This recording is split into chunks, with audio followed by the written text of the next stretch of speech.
نحمده ونصلي ونسلم على رسوله الكريم أما بعد فأعوذ بالله من الشيطان الرجيم بسم الله الرحمن الرحيم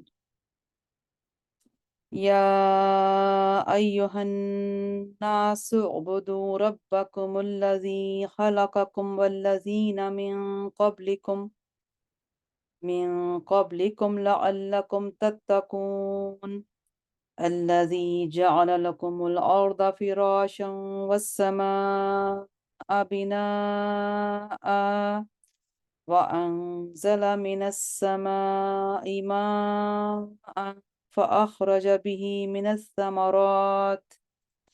الثمرات رزقا لكم فلا تجعلوا لله أندادا وأنتم تعلمون رب اشرح لي صدري ويسر لي أمري واحلل عقدة من لساني يفقهوا قولي ربي يسر ولا تعسر وتمم بالخير وبك نستعين يا فتاح اللهم صل على محمد وعلى آل محمد وبارك وسلم۔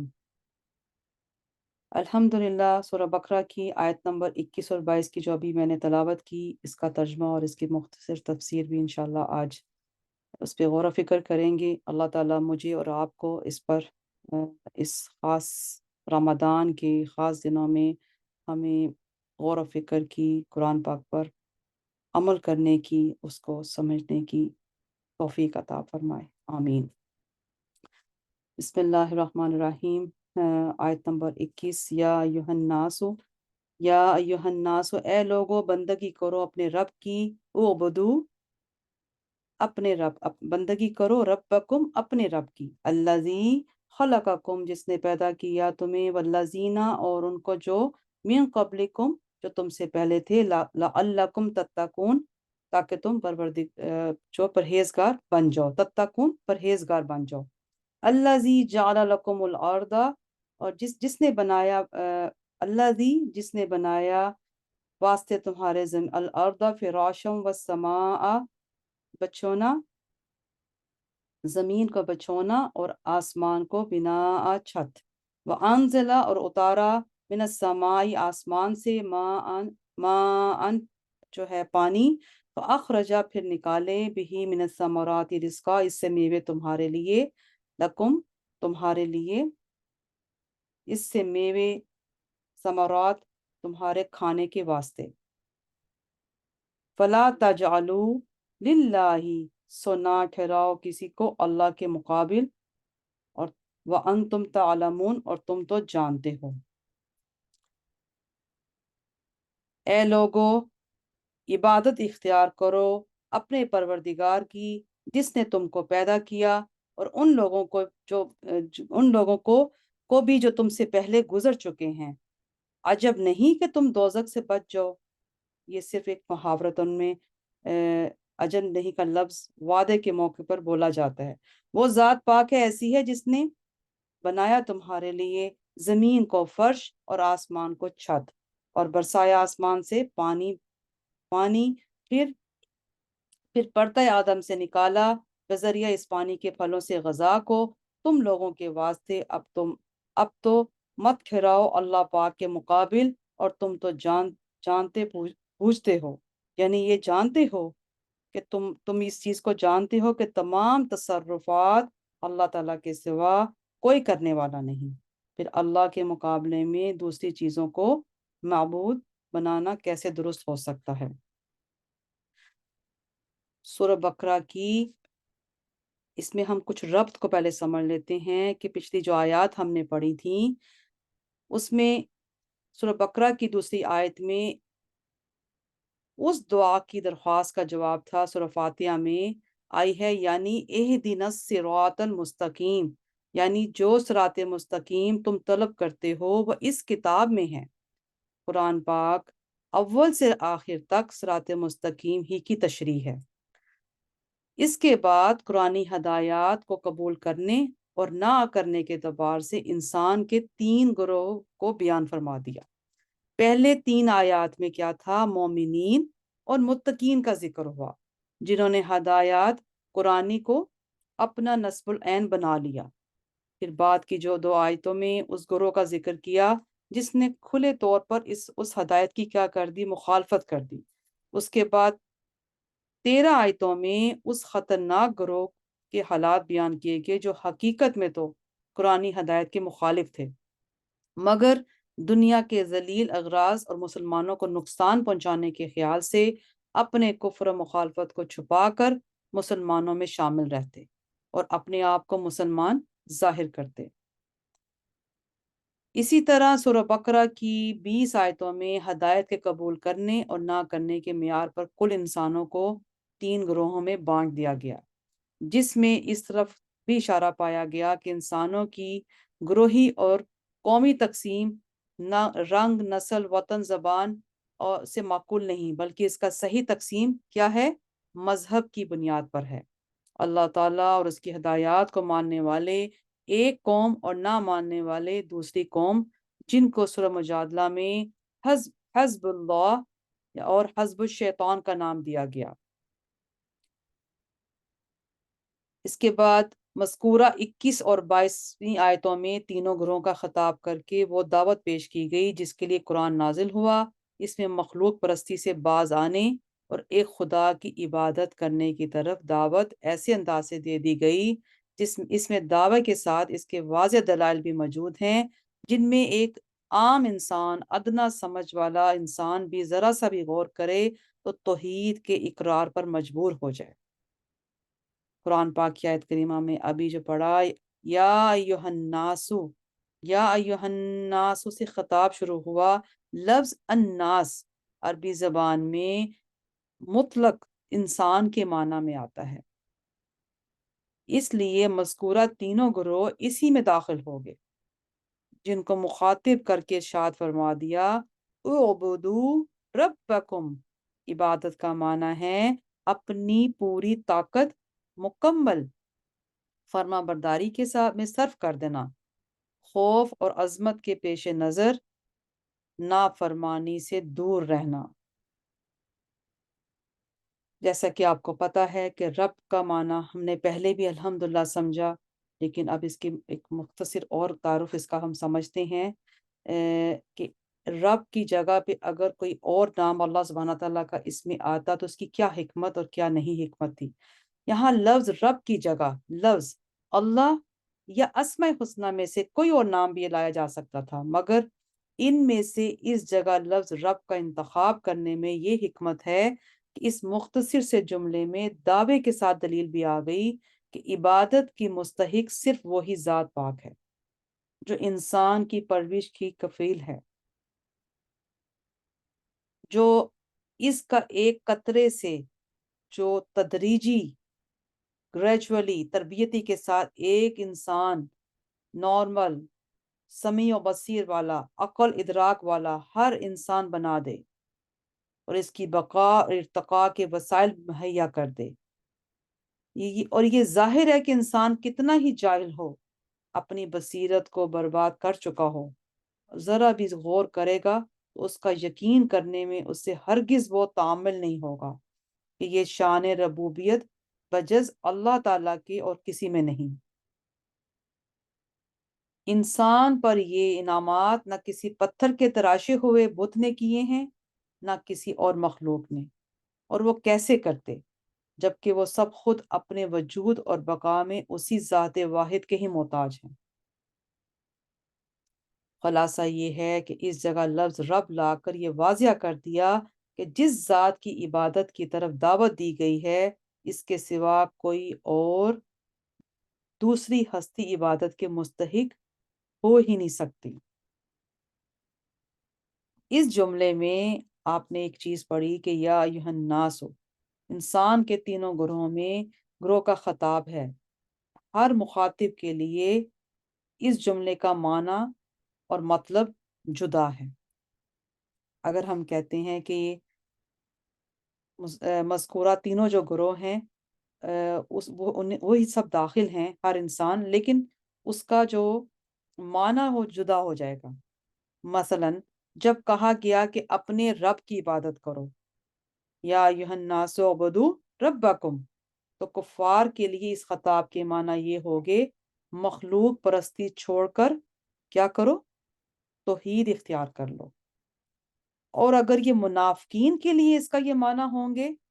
تو نفاق چھوڑ کر کیا پیدا کر دو؟ اخلاص پیدا کر لو۔ اور اگر گنہگار مسلمانوں کے لیے معنی یہ ہوں گے تو گناہ سے اس میں باز آ جاؤ اور کامل اطاعت اختیار کر لو۔ اور اگر متقی مسلمانوں کے لیے اس جملہ کا معنی ہوئے تو اپنی طاعت اور عبادت پر ہمیشہ قائم رہو اور اس میں ترقی کی کوشش کرو۔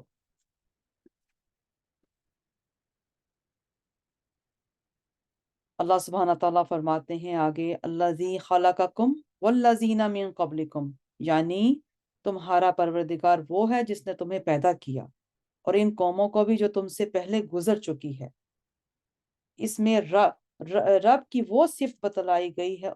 گئی ہے جو اللہ سبحانہ تعالیٰ کے سوا کسی مخلوق میں پائے جانے کا کسی کو وہم و گمان بھی نہیں ہو سکتا۔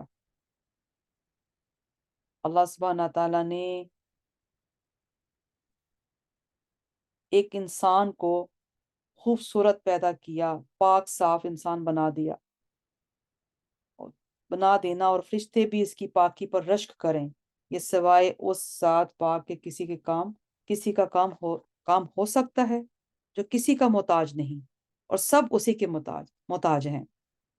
اس آیت میں اللہ سبحانہ تعالیٰ نے آگے فرما دیا خلقکم کے ساتھ الذین من قبلکم کا اضافہ کر کے یہ بتا دیا کہ تم اور تمہارے آباء و اجداد یعنی تمام بنی نوع انسان کا خالق صرف اور صرف اللہ سبحانہ تعالیٰ ہے۔ دوسرے صرف میں من قبلکم کا ذکر فرما دیا، من بعدکم کا یعنی بعد میں پیدا ہونے والے لوگوں کا ذکر نہیں کیا۔ اس میں اس کی طرف بھی اشارہ ہو گیا کہ امت محمدیہ کے بعد کوئی دوسری امت یا دوسری ملت نہیں ہوگی۔ خاتم النبیین صلی اللہ علیہ وسلم کے بعد نہ کوئی نبی مبعوث ہوگا نہ اس کی کوئی جدید امت ہوگی۔ اس کے بعد آخری جملہ لعلکم تتقون، یعنی دنیا میں گمراہی اور آخرت میں عذاب سے نجات پانے کی امید تمہارے لیے صرف اسی صورت میں ہو سکتی ہے کہ تم توحید کو اختیار کر لو اور شرک سے باز آ جاؤ۔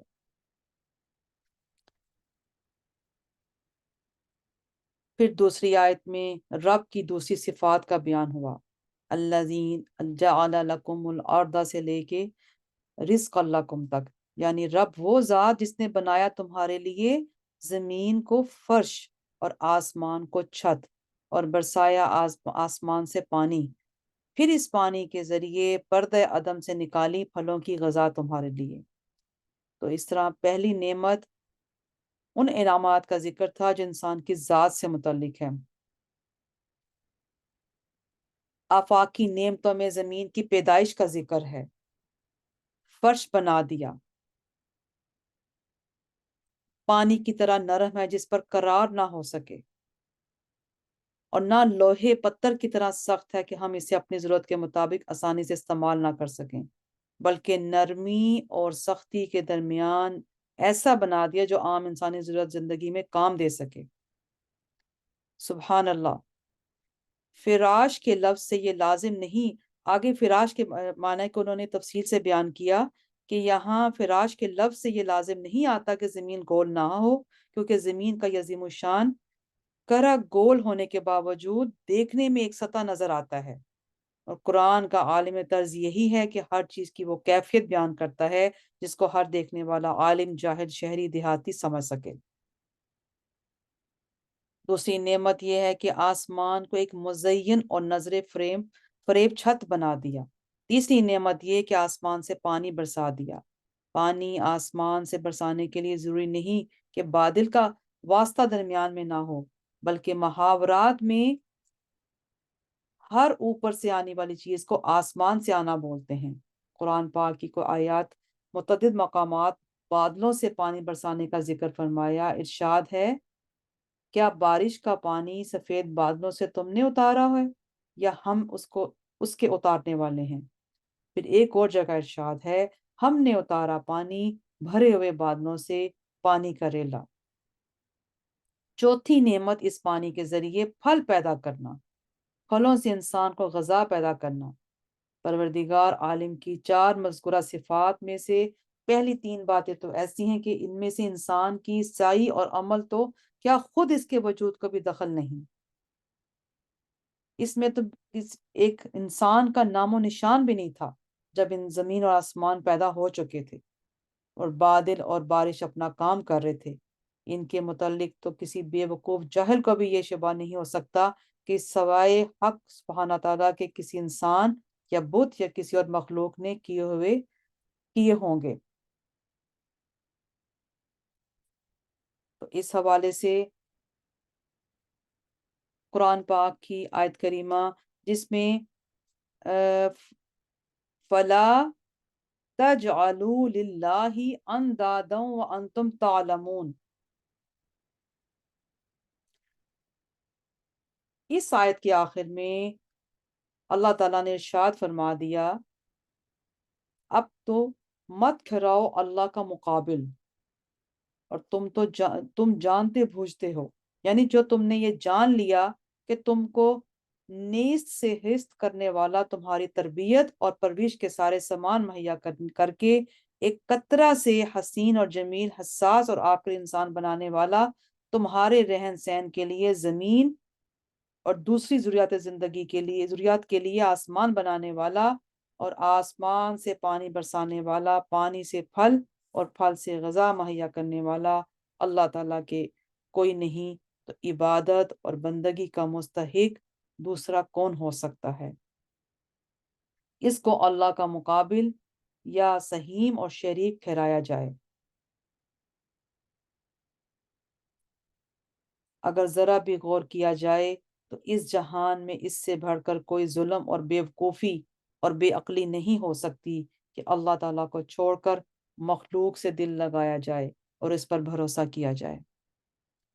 خلاصہ یہ ہے کہ ان دونوں آیتوں میں اس چیز کی دعوت دے دی گئی کہ تمام آسمانی کتابوں کے اور تمام انبیاء کے بھیجنے کا اصل مقصد ہی یعنی صرف ایک خدا کی عبادت اور بندگی جس کا نام توحید ہے، اور یہ وہ انقلابی نظریہ ہے جو انسان کے تمام اعمال، احوال، اخلاق، معاشرت پر گہرا اثر رکھتا ہے، کیونکہ جو شخص یقین کرے کہ تمام عالم کا خالق اور مالک اور تمام نظام عالم میں متصرف تمام چیزوں پر قادر صرف ایک ذات ہے، بغیر اس کے مشیت اور ارادے کے نہ کوئی ذرہ حقیقت کر سکتا ہے، نہ کوئی کسی کو نفع یا نقصان پہنچا سکتا ہے، اس کی پوری توجہ ہر مصیبت اور راحت اور تنگی فراخی میں صرف ایک ذات کی طرف ہو جائے گی، اور اس کو بصیرت حاصل ہو جائے گی جس کے ذریعے وہ اسباب ظاہرہ کو حقیقت کو پہچان لے گا۔ یہ ہے سلسلہ اسباب در حقیقت ایک پردہ جس کے پیچھے دست قدرت کار فرما ہے۔ اللہ سبحانہ تعالیٰ نے آگے فرمایا لعلکم تتقون، تو شاید تاکہ تم تتقون پرہیزگار ہو جاؤ۔ کسی کا عمل اس کی نجات اور جنت کا یقینی سبب نہیں۔ اس جملے میں لفظ لعلکم استعمال فرمایا جو رجا کا مطلب ہوتا ہے یعنی امید کے معنی میں ایسے مواقع پر بولا جاتا ہے جہاں کسی فعل کا وقوع یقینی نہ ہو۔ حکم ایمان اور توحید کے نتیجے میں نجات اور جنت کا حصول وعدہ الہی کے مطابق یقینی ہو، مگر اس یقینی شے کو امید اور رجا کے عنوان سے بیان کرنے میں حکمت یہ بتلانا ہے کہ انسان کا کوئی عمل اپنی ذات میں نجات اور جنت کی قیمت نہیں بن سکتا، بلکہ فضل خداوندی اس کے فضل و کرم سے اس کا اصل سبب ہے۔ ایمان اور عمل کی توفیق ہونا صرف فضل خداوندی کی ہی علامت ہے۔ عقیدہ توحید اسلام کا سب سے پہلا بنیادی عقیدہ ہے۔ یہ صرف ایک نظریہ نہیں بلکہ انسان کو صحیح معنی میں انسان بنانے کا واحد ذریعہ ہے، جو انسان کی تمام مشکلات کا حل ہے اور ہر حالت میں اس کے لیے پناہ گاہ، اور ہر غم و فکر میں اس کا غم گسار ہے، کیونکہ عقیدہ توحید کا حاصل کیا ہے کہ ناصر کے کون و فساد اور ان کے سارے تغیرات صرف ایک ہستی کی مشیت کے تابع ہیں اور اسی کی حکمت کے مظاہر ہیں۔ جب عقیدہ کسی کے قلب میں اور دماغ پر چھا جاتا ہے اور اس کا حال بن جائے تو دنیا ہی اس کے لیے جنت بن جائے گی، سارے جھگڑے فساد کی بنیادیں منہدم ہو جائیں گی، کیونکہ اس کے سامنے یہی سبق ہوگا۔ اس عقیدے کا مالک ساری دنیا سے بے نیاز، ہر خوف و خطر سے بالاتر زندگی گزارتا ہے۔ اس کا حال یہ ہوتا ہے، وہ صرف کلمہ طیبہ لا الہ الا اللہ، جو کلمہ توحید کہلاتا ہے، اسی کا یہی مفہوم ہے، مگر یہ ظاہر ہے کہ توحید کا محض زبانی اقرار اس کے لیے کافی نہیں، بلکہ سچے دل سے اس کا یقین، اور یقین کے ساتھ اس کو استحضار ضروری ہے، کیونکہ توحید خدا واحد جو ہے، اس میں جیسے کہ کلمہ طیبہ لا الہ الا اللہ کے پڑھنے والے تو آج دنیا میں کروڑوں ملتے ہیں، اتنے میں تو کسی زمانے میں اتنے نہیں ملے، لیکن عام طور پر یہ صرف زبانی جمع خرچ ہے، توحید کا رنگ ان میں رچا ہی نہیں، ورنہ ان کا بھی وہی حال ہوتا جو پہلے بزرگوں کا تھا، کہ نہ کوئی بڑی سے بڑی قوت اور طاقت ان کو مرعوب کر سکتی تھی، اور نہ کسی قوم کی عددی اکثریت ان پر اثر انداز ہو سکتی تھی، نہ کوئی بڑی سے بڑی دولت اور سلطنت ان کے قلوب کو خلاف حق اپنی طرف جھکا سکتی تھی۔ ایک پیغمبر کھڑا ہو کر ساری دنیا کو للکار کر کہہ دیتا تھا کہ تم میرا کچھ نہیں بگاڑ سکتے، کی دونی فلا تنظرون۔ انبیاء کے بعد صحابہ تابعین جو تھوڑی سی مدت میں دنیا پر چھا گئے، ان کی طاقت اور قوت اس حقیقی توحید میں مدمر تھی۔ آج ہمارا کیا حال ہے کہ ہم کلمہ طیبہ تو پڑھتے ہیں، ہم ایمان لاتے ہیں اللہ پر، لیکن ہمارے کام ہم جس طرح کرتے ہیں، اس میں میرے اور آپ کے لیے غور و فکر کی بات ہے۔ اللہ سبحانہ تعالی ہمیں اور تمام مسلمانوں کو یہ دولت نصیب فرما دے، آمین ثم آمین۔ وما علینا الا البلاغ المبین۔ سبحان ربک رب العزت عما یصفون، وسلام علی المرسلین، والحمد للہ رب العالمین، وصلی اللہ تعالی علی خیر خلقہ وعلی آلہ واصحابہ اجمعین برحمتک یا ارحم الراحمین۔